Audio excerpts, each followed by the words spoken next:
दोस्तों नमस्कार, आप सभी का स्वागत है। आज करेंगे भस्त्रिका प्राणायाम।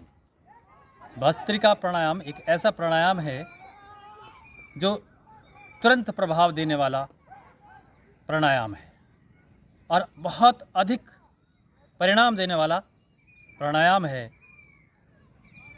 भस्त्रिका प्राणायाम से हमारे फेफड़ों की जो शक्ति है वो कई गुना बढ़ जाती है क्षमता, क्योंकि जब हम सामान्य अवस्था में सांस लेते हैं तो 30 से 40% फेफड़े ही हमारे काम करते हैं, बाकी सुप्त अवस्था में रहते हैं।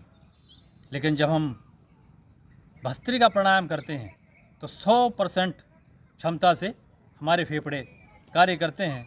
हम पूरा सांस भरते हैं, पूरा सांस छोड़ते हैं तो फेफड़ों को पूरी हवा मिलती है और उस हवा में से फेफड़े अधिक मात्रा में ऑक्सीजन लेते हैं और उस ऑक्सीजन को रक्त को देते हैं।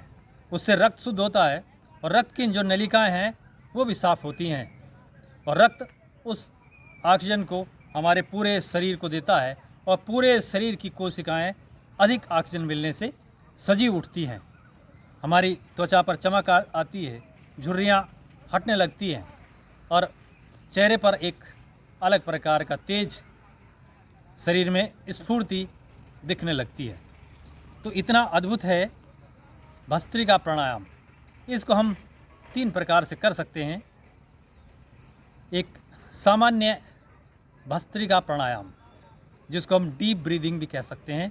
वैसे डीप ब्रीदिंग और भस्त्रिका में थोड़ा सा अंतर होता है, लेकिन जिन लोगों के फेफड़े कमज़ोर हैं, जिनको दमा है या जिनका सांस फूलता है, जो हार्ट के पेशेंट हैं, उसको सामान्य रूप से ही भस्त्रिका प्राणायाम करना चाहिए।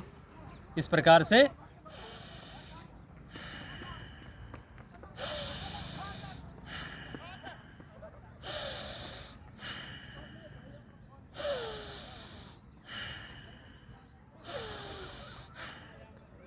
और जिनको दमा या सांस फूलने जैसी बीमारी नहीं है तो उनको मध्यम गति से भस्त्रिका प्राणायाम करना चाहिए। इस प्रकार से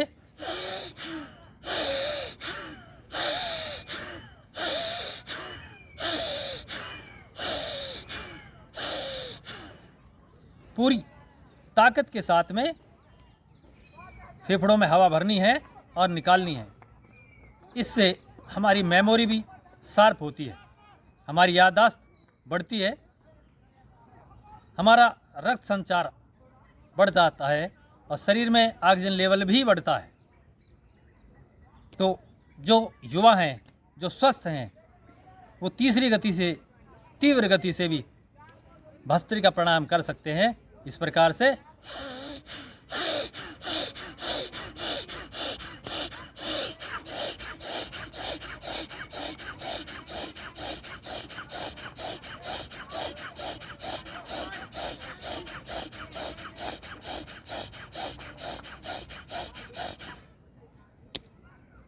हम किसी भी समय भस्त्रिका प्राणायाम कर सकते हैं। वैसे प्रातःकाल खाली पेट अगर भस्त्रिका प्राणायाम किया जाए तो सबसे उत्तम रहता है। वैसे दिन में जब भी हमें फुर्सत मिले और उचित अवसर हो तब भी हम भस्त्रिका प्राणायाम कर सकते हैं। सबसे उत्तम रहता है कि प्रातःकाल किसी अच्छे आसन में बैठें। आप पालती मार करके बैठ सकते हैं, पद्मासन लगा कर बैठ सकते हैं, वज्रासन में बैठ सकते हैं और जैसा आपका क्षमता हो उस प्रकार से भस्त्रिका प्राणायाम करें।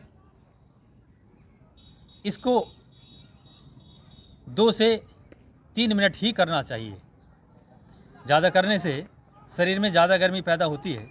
हमें अपनी क्षमता के अनुसार ही भस्त्रिका प्राणायाम करना चाहिए।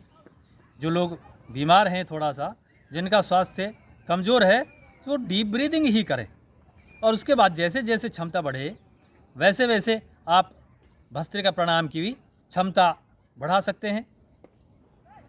जो युवा हैं, जो स्वस्थ हैं, वो पूरी ताकत से भस्त्रिका प्राणायाम करें और इसका अधिक से अधिक लाभ प्राप्त करें।